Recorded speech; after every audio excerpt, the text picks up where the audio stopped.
Hi hello ಎಲ್ಲರಿಗೂ ನಮಸ್ಕಾರ. ಇವತ್ತಿನ ವಿಡಿಯೋದಲ್ಲಿ ಮಿಷಿನ್ ಎಂಬ್ರಾಯ್ಡಿಂಗ್ ಅಥವಾ ಹ್ಯಾಂಡ್ ಎಂಬ್ರಾಯ್ಡಿಂಗು ಯಾವುದೇ ಇದ್ರೂ ಅದನ್ನು ಕತ್ತನ್ನು ಯಾವ ರೀತಿ ಟರ್ನ್ ಮಾಡೋದು ಅಂತ ನೋಡೋಣ.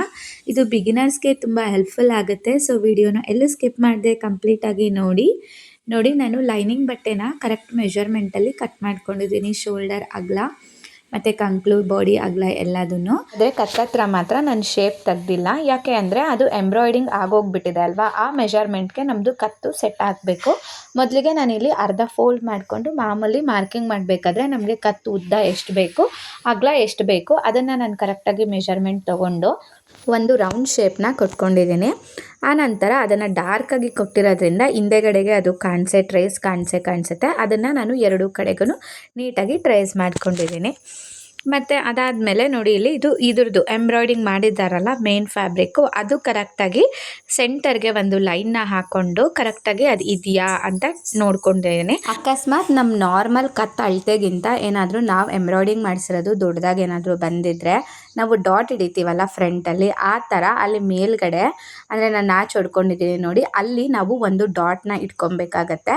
ಆ ಡಾಟ್ ಥರ ನಾವು ಸ್ಟಿಚ್ ಮಾಡಿ ಅದರ ನಂತರ ನಾವು ಏನು ಲೈನಿಂಗ್ ಬಟ್ಟೆಯಲ್ಲಿ ಮಾರ್ಕ್ ಮಾಡಿದ್ದೀವಲ್ವಾ, ಅದು ಕರೆಕ್ಟಾಗಿ ಅಲ್ಲಿಗೆ ಸೆಟ್ ಆಗೋ ಥರ ನೀಟಾಗಿ ನೋಡ್ಕೊಬೇಕು. ಮತ್ತು ಸೆಂಟರ್ ಪಾಯಿಂಟ್ ಯಾವುದು ಅಂತ ನೀಟಾಗಿ ಗಮನ ಇಟ್ಕೊಂಡು ನೀವು ಆಮೇಲೆ ಲೈನಿಂಗ್ ಬಟ್ಟೆನ ಅದ್ರ ಮೇಲೆ ಇಟ್ಕೊಂಡು ಪಿನ್ಗಳನ್ನ ಸೆಕ್ಯೂರ್ ಮಾಡ್ಕೊಳ್ಳಿ. ಮಿಷಿನ್ ಎಂಬ್ರಾಯ್ಡಿಂಗ್ ಏನಾದರೂ ಮಾಡಿಸಿದ್ರೆ ಅದಕ್ಕೆ ಸಿಂಗಲ್ ಫೂಟೇ ಬೇಕು ಅಂತ ಏನೂ ಇಲ್ಲ, ಡಬಲ್ ಫೂಟಲ್ಲೂ ಸ್ಟಿಚ್ ಮಾಡ್ಬೋದು. ಅದೇ ನೀವೇನಾದರೂ ಹ್ಯಾಂಡ್ ಎಂಬ್ರಾಯ್ಡಿಂಗ್ ಮಾಡಿಸಿದ್ರೆ ಅದಕ್ಕೆ ಸಿಂಗಲ್ ಫೂಟ್ ಅವಶ್ಯಕತೆ ಇದ್ದೇ ಇರುತ್ತೆ. ಸೊ ನೋಡಿಕೊಂಡು ಸ್ಟಿಚ್ ಮಾಡಿ. ನನ್ನ ಹತ್ರ ಸಿಂಗಲ್ ಫೂಟ್ ಇರೋದ್ರಿಂದ ನಾನು ಸಿಂಗಲ್ ಫೂಟೇ ಹಾಕ್ಕೊಂಡು ಸ್ಟಿಚ್ ಮಾಡ್ಕೊತಾ ಇದ್ದೀನಿ. ಈಗ ಮೇನ್ ಫ್ಯಾಬ್ರಿಕ್ ಉಲ್ಟಾದಿಂದ ನಾವು ಸ್ಟಿಚ್ ಮಾಡ್ಕೊಬೇಕು. ಅಲ್ಲಿ ನಮಗೆ ಸ್ಟಿಚ್ ಮಾಡಿರೋದು ಅಂದರೆ ಎಂಬ್ರಾಯ್ಡಿಂಗ್ ಮಾಡಿರೋದು ಕ್ಲಿಯರಾಗಿ ಕಾಣಿಸ್ತಾ ಇದೆ ಅಲ್ವಾ, ಅದ್ರ ಪಕ್ಕದಲ್ಲೇ ನಾವು ಸ್ಟಿಚ್ ಮಾಡಿಕೊಂಡ್ರೆ ಆಯಿತು, ನಮಗೆ ನೀಟಾಗಿ ಟರ್ನ್ ಆಗುತ್ತೆ. ಇವಾಗ ಬನ್ನಿ ಸ್ಟಿಚ್ ಮಾಡ್ಕೊಂಬಿಡೋಣ. ಇನ್ನು ನನ್ನ ವೀಡಿಯೋಸ್ಗಳನ್ನ ಯಾರೆಲ್ಲ ಸಬ್ಸ್ಕ್ರೈಬ್ ಮಾಡ್ಕೊಳ್ದೆ ನೋಡ್ತಾ ಇದ್ದೀರಾ ಪ್ಲೀಸ್ ಸಬ್ಸ್ಕ್ರೈಬ್ ಮಾಡಿಕೊಂಡು ನೋಡಿ. ಹಾಗೆ ಬಿಗಿನರ್ಸ್ಗಳಿಗೆ ಸ್ಟಾರ್ಟಿಂಗ್ ಪೇಪರ್ ಕಟ್ಟಿಂಗಿಂದ ನಿಮಗೆ ವೀಡಿಯೋಸ್ ಬೇಕು ಅಂದರೆ ನನಗೆ ಕಮೆಂಟ್ ಮಾಡಿ ತಿಳಿಸಿ, ನಾನು ಹೇಳ್ಕೊಡ್ತೀನಿ.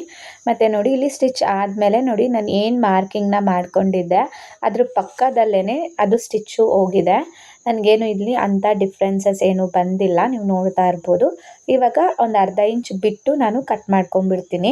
ನಾವು ಏನು ಮಾರ್ಕ್ ಮಾಡಿದ್ವಿ ಅಲ್ಲ ಅದ್ರ ಪಕ್ಕದಲ್ಲೇ ಸ್ಟಿಚ್ ಬರಬೇಕು. ಯಾಕಂದರೆ ನಾವು ಮಾರ್ಕ್ ಮಾಡಿರೋದು ಕಟ್ಟಿಂಗ್ ಮಾಡೋದಕ್ಕೋಸ್ಕರ. ಅದ್ರ ಪಕ್ಕ ಅಂದರೆ ಒಂದು ಅರ್ಧ ಇಂಚ್ ಬಿಟ್ಟೇನ ತಾನೇ ನಾವು ಸ್ಟಿಚ್ ಹಾಕೋದು. ಸೊ ಅದ್ರ ಪಕ್ಕ ಒಂದು ಅರ್ಧ ಇಂಚ್ ಬಿಟ್ಟೇ ನಮ್ಮದು ಸ್ಟಿಚ್ ಬರಬೇಕು. ಅದನ್ನು ನೀಟಾಗಿ ಗಮನ ಇಟ್ಕೊಳ್ಳಿ. ಮತ್ತು ಎರಡು ಶೋಲ್ಡರು, ಫ್ರಂಟು ಬ್ಯಾಕು ಶೋಲ್ಡರು ಒಂದೇ ಕರೆಕ್ಟಾಗಿ ಬರಬೇಕು. ಅದನ್ನು ಗಮನ ಇಟ್ಕೊಳ್ಳಿ ನೀವು ಈ ರೀತಿ ಎಂಬ್ರಾಯ್ಡಿಂಗ್ದು ಟರ್ನ್ ಮಾಡಬೇಕಾದ್ರೆ. ಮತ್ತು ಇವಾಗ ಸ್ಯಾರೀಸ್ಗಳಲ್ಲಿ ಅವ್ರದ್ದೇ ರೆಡಿಮೇಡ್ ಎಂಬ್ರಾಯ್ಡಿಂಗ್ ಬಂದುಬಿಟ್ಟಿರುತ್ತೆ ಬ್ಲೌಸ್ಗಳಲ್ಲಿ. ಸೊ ಆ ಥರ ತುಂಬ ಬ್ಲೌಸ್ಗಳು ಇರೋದ್ರಿಂದ ನಾನು ಇದೊಂದು ಟಾಪಿಕ್ನ ತೊಗೊಂಡು ಬಂದೆ. ಇವಾಗ ನೋಡಿ ನಾನು ಅಲ್ಲಲ್ಲಿ ಕಚ್ಗಳನ್ನ ಇಟ್ಕೊಂಡು ಗುಂಡ್ಪಿನ್ಗಳನ್ನ ಏನು ಹಾಕಿದ್ದೆ ಅದನ್ನೆಲ್ಲ ತೆಗೆದ್ಬಿಟ್ಟು ಇವಾಗ ಆರಾಮಾಗಿ ಟರ್ನ್ ಮಾಡ್ಕೊತೀನಿ. ಮತ್ತು ಇಲ್ಲಿ ಮೇಲ್ಗಡೆ ಒಂದು ಕಿನಾರಿನ ಹಾಕ್ಕೊತೀನಿ, ಅದು ನೀಟಾಗಿ ಟರ್ನ್ ಆಗುತ್ತೆ ಅಂತ. ಸಿಂಗಲ್ ಫುಟ್ಟಲ್ಲಿ ಅಷ್ಟು ಚೆನ್ನಾಗಿ ಕಿನಾರಿ ಬರಲ್ಲ ಅಂತ ನಾನು ಡಬಲ್ ಫುಟ್ಗೆ ಅದನ್ನು ಹಾಕ್ಕೊಂಡು ಆನಂತರ ಕಿನಾರಿನ ಹಾಕ್ಕೊತೀನಿ. ಮತ್ತು ನಾನು ನೆಕ್ಸ್ಟ್ ಮಂತಿಂದ ಕ್ರೋಶಾ ವರ್ಕ್ನ ಸ್ಟಾರ್ಟ್ ಮಾಡ್ತೀನಿ. ಬೇಸಿಕ್ಕಿಂದ ನಾನು ಹೇಳ್ಕೊಡ್ತೀನಿ. ಅದನ್ನು ಯಾರಿಗಾರು ಇಂಟ್ರೆಸ್ಟ್ ಇದ್ದರೆ ನನಗೆ ಕಮೆಂಟ್ ಮಾಡಿ ಮತ್ತು ಆ ವಿಡಿಯೋಸ್ಗಳನ್ನೂ ಇದೇ ರೀತಿ ಸಪೋರ್ಟ್ ಮಾಡಿ. ಮತ್ತು ನೀವು ಮನೇಲೇ ಕೂತ್ಕೊಂಡು ಕ್ರೋಶಾ ವರ್ಕ್ ಮಾಡ್ಕೊಳ್ಳೋದನ್ನು ಕಲ್ತ್ಕೊಬೋದು. ಅದಾದಮೇಲೆ ಕಂಪ್ಲೀಟ್ ಲೈನಿಂಗ್ನ ಮೇನ್ ಫ್ಯಾಬ್ರಿಕ್ಗೆ ಅಟ್ಯಾಚ್ ಮಾಡ್ಕೊಂಬಿಡಿ. ಕೆಳಗಡೆ ಸೊಂಟದ ಹತ್ರ ನಾನು 2 ಇಂಚ್ ಪಟ್ಟಿನ ಕಟ್ ಮಾಡಿ ಟರ್ನ್ ಮಾಡ್ಕೊತೀನಿ. ಅದು ಯಾವ ರೀತಿ ಮಾಡೋದು ಅಂತ ಸಪ್ರೇಟ್ ವಿಡಿಯೋ ಒಂದನ್ನು ಮಾಡಿ ನನ್ನ ಚಾನಲ್ನಲ್ಲಿ ಹಾಕಿದ್ದೀನಿ, ಒಮ್ಮೆ ಚೆಕ್ ಮಾಡಿ ನೋಡಿ. ಎಕ್ಸ್ಟ್ರಾ ಇರೋ ಫ್ಯಾಬ್ರಿಕ್ನೆಲ್ಲ ಕಟ್ ಮಾಡಿ ತೆಗೆದುಬಿಡಿ. ನಾವಿಲ್ಲಿ ಮುಖ್ಯವಾಗಿ ಗಮನಿಸಬೇಕಾಗಿರೋದು ಏನಪ್ಪ ಅಂತ ಅಂದರೆ ಇಲ್ಲಿ ಡಿಸೈನ್ ಏನಿದೆ ಬ್ಯಾಕಲ್ಲಿ ಎಂಬ್ರಾಯ್ಡಿಂಗ್ ಮಾಡಿರೋದು ನೋಡಿ, ಇಲ್ಲಿ ಮೇಲ್ಗಡೆ ಅರ್ಧ ಇಂಚನ್ನ ಬಿಟ್ಟು ನಾವು ಡಿಸೈನ್ ಬರೋ ರೀತಿ ಸ್ಟಿಚ್ ಮಾಡ್ಕೊಬೇಕು. ಯಾಕಂದರೆ ನಾವು ಶೋಲ್ಡರ್ ಹತ್ರ ಅಟ್ಯಾಚ್ ಮಾಡಿದಾಗ ಅದು ಡಿಸೈನ್ ಹೋಗಿಬಿಡುತ್ತೆ ಅರ್ಧ ಇಂಚು, ಮತ್ತು ಸ್ಟಿಚ್ ಮಾಡಬೇಕಾದ್ರೆ ಫೂಟ್ಗೆಲ್ಲ ಸಿಗಾಕೊಳ್ಳೋ ಚಾನ್ಸಸ್ ಇರುತ್ತೆ. ಸೊ ಅದರಿಂದ ಮೇಲ್ಗಡೆ ಅರ್ಧ ಇಂಚನ್ನ ಬಿಟ್ಟು ನಾವು ಡಿಸೈನ್ ಸ್ಟಾರ್ಟ್ ಆಗೋ ರೀತಿ ನೋಡಿಕೊಂಡು ನಾವು ಅಡ್ಜಸ್ಟ್ ಮಾಡ್ಕೊಬೇಕಾಗತ್ತೆ. ಮತ್ತು ಇವಾಗ ಫ್ರಂಟ್ನ ಯಾವ ರೀತಿ ಮಾಡೋದು ಅಂತ ನೋಡೋಣ ಬನ್ನಿ. ಒಂದು ಸೈಡ್ಗಷ್ಟೇ ನಮಗೆ ಎಂಬ್ರಾಯ್ಡಿಂಗ್ ಬಂದಿರುತ್ತೆ ಅಲ್ವಾ, ಇನ್ನೊಂದು ಸೈಡ್ ಬಂದಿರಲ್ಲ.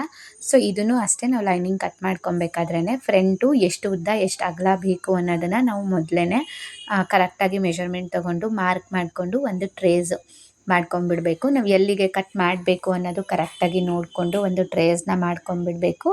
ಇದೇ ಥರ ನಾನು ಇನ್ನೂ ಒಂದು ಫ್ರಂಟ್ಗೂ ಸಹ ಇದೇ ರೀತಿ ಟ್ರೇಸ್ ಮಾಡ್ಕೊಂಡಿದ್ದೀನಿ. ಇವಾಗ ಅದನ್ನು ಕರೆಕ್ಟಾಗಿ ನಾವು ಡಿಸೈನ್ ಮಾಡಿರೋ ಫ್ಯಾಬ್ರಿಕ್ ಮೇಲೆ ಇಟ್ಕೊಂಡು ನೋಡ್ಕೊಬೇಕಾಗತ್ತೆ. ಅದು ಯೂಶ್ವಲಿ ನಾವು ಎಷ್ಟೇ ಕರೆಕ್ಟ್ ಮೆಷರ್ಮೆಂಟ್ ಕೊಟ್ಟರು ಒಂದು ದೊಡ್ಡದಾಗತ್ತೆ, ಇಲ್ಲ ಚಿಕ್ಕದಂತೂ ಆಗಲ್ಲ, ದೊಡ್ಡದಂತೂ ಆಗೇ ಆಗುತ್ತೆ. ಸೊ ಅದನ್ನು ನೋಡಿಕೊಂಡು ಅಡ್ಜಸ್ಟ್ ಮಾಡ್ಕೊಬೇಕಾಗತ್ತೆ. ಹಂಗೆ ಇಲ್ಲಿ ಫ್ರಂಟು ಸ್ವಲ್ಪ ದೊಡ್ಡದೇನೆ ಆಗಿದೆ. ಮೇಲ್ಗಡೆ ಕತ್ತತ್ರ ಅವ್ರದ್ದು ಕರೆಕ್ಟು ಮೆಷರ್ಮೆಂಟ್ ಇರೋದು 2 ಇಂಚು. ಬಟ್ ಅವರು ಎಂಬ್ರಾಯ್ಡಿಂಗ್ ಮಾಡಿರೋದು ಒಂದು 2.25 ಇಂಚ್ ಬಿಟ್ಟು ಆನಂತರ ಎಂಬ್ರಾಯ್ಡಿಂಗ್ ಮಾಡಿದ್ದಾರೆ. ಒಂದು 3 ಇಂಚಿಗೆ ಎಂಬ್ರಾಯ್ಡಿಂಗ್ ಮಾಡಿದ್ದಾರೆ. ಅಷ್ಟೇನಾದರೂ 2.25 ಇಟ್ಕೊಂಡ್ಬಿಟ್ರೆ ಆವಾಗ ನನಗೆ ಶೋಲ್ಡರ್ ಡ್ರಾಪಿಂಗ್ ಅವೆಲ್ಲ ಆಗೋಗ್ಬಿಡುತ್ತೆ. ಸೊ ಅದರಿಂದ ನಾನೇನು ಮಾಡಿದ್ದೀನಿ, ಮೇಲ್ಗಡೆ ಲೈನಿಂಗ್ ಬಟ್ಟೆನ ಸ್ವಲ್ಪ ಮೇಲ್ಗಡೆ ಕತ್ತತ್ರ ಸ್ವಲ್ಪ ಕ್ರಾಸ್ ಆಗಿ ಎಳ್ಕೊಂಡಿದ್ದೀನಿ. ನೀವು ನೋಡ್ತಿರ್ಬೋದು, ಅಲ್ಲಿ ಕ್ರಾಸ್ ಆಗಿ ಎಳ್ಕೊಂಡು ಆನಂತರ ಪಿನ್ನ ಸೆಕ್ಯೂರ್ ಮಾಡ್ಕೊಂಡಿದ್ದೀನಿ. ನಾವು ಲೈನಿಂಗ್ ಬಟ್ಟೆನ ಮೇನ್ ಫ್ಯಾಬ್ರಿಕ್ ಮೇಲೆ ಇಟ್ಬಿಟ್ಟು ಕಟ್ ಮಾಡ್ಕೊತೀವಿ ಅಲ್ವಾ, ಆವಾಗ ಒಂದು ಸುಮಾರು ಒಂದು 1/2-1/4 ಇಂಚ್ ಸ್ವಲ್ಪ ಸುತ್ತ, ಅಂದರೆ ನಮ್ಮದು ಕರೆಕ್ಟ್ ಮೆಷರ್ಮೆಂಟ್ ಏನಿರುತ್ತಲ್ಲ ಲೈನಿಂಗು, ಅದ್ರ ಸುತ್ತಕ್ಕೆ ನಾವು ಕಟ್ ಮಾಡ್ಕೊತೀವಲ್ವಾ ಮೇನ್ ಫ್ಯಾಬ್ರಿಕ್ಕು, ಒಂದು 1/4 ಇಂಚ್ ಜಾಸ್ತಿನೇ ಬಟ್ಟೆ ಬಿಟ್ಟು ಕಟ್ ಮಾಡ್ಕೊಳ್ಳಿ. ಯಾಕಂದರೆ ಈ ರೀತಿ ಆಗೋ ಚಾನ್ಸಸ್ ತುಂಬ ಇರುತ್ತೆ ನೋಡಿ. ಅದೇ ರೀತಿ ನಾನು ಸ್ಟಿಚ್ ಹಾಕ್ಕೊಂಡು ಇವಾಗ ಎಕ್ಸ್ಟ್ರಾ ಇರೋದನ್ನೆಲ್ಲ ಕಟ್ ಮಾಡಿಕೊಂಡು ಅಲ್ಲಿ ಕತ್ತತ್ರ ನಾನು ಒಂದಷ್ಟು ಕಚ್ನ ಮಾಡ್ಕೊಂಡಿದ್ದೀನಿ. ಕಚ್ ಮಾಡಿಕೊಂಡು ನೋಡಿ, ಓಪನ್ ಮಾಡಿದ್ಮೇಲೆ ಈ ರೀತಿ ಕಾಣಿಸ್ತಿದೆ. ಮೇಲ್ಗಡೆ ಕಿನಾರಿನ ಹಾಕ್ಕೊಬೇಕು. ಅದಾದಮೇಲೆ ನಾನು ಉಲ್ಟಾ ತಿರುಗಿಸ್ಕೊಂಡು ಅದ್ರ ಮೇಲೆ ಇನ್ನೂ ಒಂದು ಸ್ಟಿಚ್ ಹಾಕ್ತಾಯಿದ್ದೀವಿ. ನಿಮಗೆ ಅಂದರೆ ಸ್ಟಿಚ್ ಹಾಕೋಕ್ಕೆ ಜಾಗ ಇದ್ದರೆ ಹಾಕಿ, ಇಲ್ಲಾಂದರೆ ಎಳೆದು ನೀಟಾಗಿ ಗುಂಪಿನ ಸೆಕ್ಯೂರ್ ಮಾಡಿ ಫುಲ್ ಲೈನಿಂಗ್ನ ಅಟ್ಯಾಚ್ ಮಾಡ್ಕೊಂಬಿಡ್ಬೋದು. ನಂಗೆ ಅಲ್ಲಿ ಸ್ಪೇಸ್ ಇತ್ತು, ಸೊ ಅದರಿಂದ ಅದು ಚೆನ್ನಾಗಿ ಫಿಟ್ಟಾಗಿ ಕುತ್ಕೊಳ್ಳಿ ಅಂತ ಈ ಸ್ಟಿಚ್ನ ಹಾಕ್ಕೊತಾ ಇದ್ದೀನಿ. ಇದೇನು ಕಂಪಲ್ಸರಿ ಹಾಕಲೇಬೇಕು ಅಂತ ಏನೂ ಇಲ್ಲ. ಹ್ಯಾಂಡ್ ಎಂಬ್ರಾಯ್ಡಿಂಗಲ್ಲಂತೂ ನಮ್ಗೆ ಈ ಥರ ಹಾಕೋ ಚಾನ್ಸಸ್ಸೇ ಸಿಗೋದಿಲ್ಲ. ಸೊ ಆದ್ದರಿಂದ ಮಿಷಿನ್ ಎಂಬ್ರಾಯ್ಡಿಂಗ್ ಇದ್ದಾಗ ಹಾಕ್ಕೊಳ್ಳಿ. ಹ್ಯಾಂಡ್ ಎಂಬ್ರಾಯ್ಡಿಂಗಲ್ಲಿ ಜಸ್ಟ್ ಚೈನ್ ಸ್ಟಿಚ್ ಎರಡು ಚೈನ್ ಸ್ಟಿಚ್ ಕೊಟ್ಬಿಟ್ಟಿರ್ತಾರೆ. ಸೊ ಅದಕ್ಕೆ ನಮಗೆ ಹಾಕೋಕ್ಕಾಗೋದಿಲ್ಲ. ಅದು ಒಂದು ಸೈಡ್ ಫ್ರಂಟ್ ರೆಡಿ ಆಗಿದೆ ಅಲ್ವಾ, ಅದನ್ನು ಇನ್ನೂ ಒಂದು ಸೈಡು ಲೈನಿಂಗ್ ಬಟ್ಟೆ ಮೇಲೆ ನೀಟಾಗಿ ಅದನ್ನು ಇಟ್ಕೊಬೇಕು. ಶೋಲ್ಡರು ಮತ್ತು ಕಂಕ್ಳು ಮತ್ತು ಅಗಲ ಎಲ್ಲದನ್ನು ನೀಟಾಗಿ ಮ್ಯಾಚ್ ಆಗೋ ಥರ ಇಟ್ಕೊಂಡು ಈ ರೀತಿ ನಾವು ಅದು ಏನು ಶೇಪ್ ಬಂದಿದೆ ಆ ಶೇಪ್ನ ಇದ್ರ ಮೇಲೆ ಅದನ್ನು ಟ್ರೇಸ್ ಮಾಡ್ಕೊಬೇಕು. ನೋಡಿ, ಇದೇ ರೀತಿ ನೀಟಾಗಿ ಟ್ರೇಸ್ ಮಾಡ್ಕೊಬೇಕು. ನಾನು ಫಸ್ಟ್ ಮಾರ್ಕ್ ಮಾಡಿರೋದು ಅಲ್ಲಿ ನಿಮಗೆ ಕಾಣಿಸ್ತಾ ಇದೆ, ಅದು ಕಟ್ ಮಾಡಬೇಕಾಗಿರೋ ಜಾಗ. ಅದ್ರ ಪಕ್ಕ ಸ್ಟಿಚ್ ಮಾಡಿದಾಗ ಇದೇ ಬರುತ್ತೆ, ಕರೆಕ್ಟ್ ಮೆಷರ್ಮೆಂಟೇ ಬರುತ್ತೆ. ಆದ್ರೂ ಸಹ ನಾನು ಅದನ್ನು ಡೈರೆಕ್ಟಾಗಿ ಸ್ಟಿಚ್ ಮಾಡಿಲ್ಲ. ಫ್ರಂಟ್ ಒಂದು ಸೈಡ್ ಏನು ಬಂದಿದೆ ಫ್ರಂಟು, ಅದನ್ನೇ ನಾನು ಟ್ರೇಸ್ ಮಾಡಿಕೊಂಡು ಇವಾಗ ಅದು ಏನು ಬಂದಿದೆ ಮಾರ್ಕ್ ಮಾಡಿದ್ನಲ್ಲ 2ನೇ ಸಲ, ಅದನ್ನು ಅದ್ರ ಮೇಲೆ ಸ್ಟಿಚ್ ಹಾಕ್ಕೊಂಡು ಬರ್ತಾಯಿದ್ದೀನಿ. ಇದೇ ರೀತಿ ನೀವು ಮಾಡ್ಕೊಳ್ಳಿ. ಆವಾಗ 2 ಸೈಡ್ ಫ್ರಂಟು ಒಂದೇ ಶೇಪ್ ಬರುತ್ತೆ. ಇಲ್ಲಾಂದರೆ ಒಂದು ಬೇರೆ ಬೇರೆ ಆಗೋಗೋ ಚಾನ್ಸಸ್ ಇರುತ್ತೆ. ಸೊ ಅದರಿಂದ ಯಾವುದು ಎಂಬ್ರಾಯ್ಡಿಂಗ್ ಮಾಡಿರ್ತಾರಲ್ಲ ಫ್ರಂಟು, ಫಸ್ಟ್ ಅದನ್ನು ಸ್ಟಿಚ್ ಮಾಡಿ ಆ ನಂತರನೇ ಇನ್ನೂ ಒಂದು ಫ್ರಂಟನ್ನು ನೀವು ಸ್ಟಿಚ್ ಮಾಡಬೇಕಾಗತ್ತೆ. ಸೇಮ್ ಇದು ಅಷ್ಟೇ ಆ್ಯಸ್ ಯೂಶುವಲ್ ಕಿನಾರಿ ಹಾಕಿ ಅದಾದಮೇಲೆ ಟರ್ನ್ ಮಾಡಿಕೊಂಡು ಮೇಲೆ ಇನ್ನೂ ಒಂದು ಸ್ಟಿಚ್ನ ಹಾಕ್ಕೊಂಡು ಫುಲ್ ಲೈನಿಂಗ್ ಅಟ್ಯಾಚ್ ಮಾಡಿ ಎಕ್ಸ್ಟ್ರಾ ಇರೋ ಫ್ಯಾಬ್ರಿಕ್ನೆಲ್ಲ ಕಟ್ ಮಾಡಿಬಿಡಿ. ನೋಡಿ, ಫುಲ್ ಎಲ್ಲ ಸ್ಟಿಚ್ ಆದಮೇಲೆ ಈ ರೀತಿ ಕಾಣಿಸ್ತಾ ಇದೆ. ಇದು ಬ್ಯಾಕು ಮತ್ತು ನೋಡಿ 2 ಫ್ರಂಟನ್ನು ಸಹ ಇದೇ ರೀತಿ ನೀಟಾಗಿ ಬಂದಿದೆ. ನೀಟಾಗಿ ಫಿನಿಶಿಂಗ್ ಅನ್ನೋದು ಬಂದಿದೆ. ಸೊ ನೀವು ಇದೇ ಮೆಥಡ್, ಇದೇ ಟ್ರಿಕ್ನ ಬಳಸಿ ನೀವು ನಿಮ್ಮ ಬ್ಲೌಸ್ಗಳಿಗೂ ಸ್ಟಿಚ್ ಮಾಡ್ಕೊಳ್ಳಿ. ಆವಾಗ ಇಷ್ಟೇ ಚೆನ್ನಾಗಿ ಫಿನಿಶಿಂಗ್ ಅನ್ನೋದು ಬರುತ್ತೆ.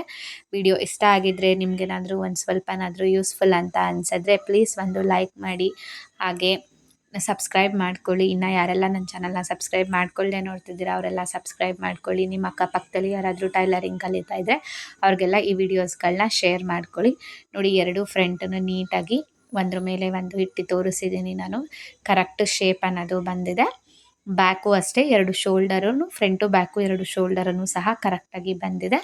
ಸೊ ವಿಡಿಯೋ ನೋಡಿದ್ದಕ್ಕಾಗಿ ಧನ್ಯವಾದಗಳು. ಮತ್ತೆ ಸಿಗ್ತೀನಿ. ನಮಸ್ತೆ.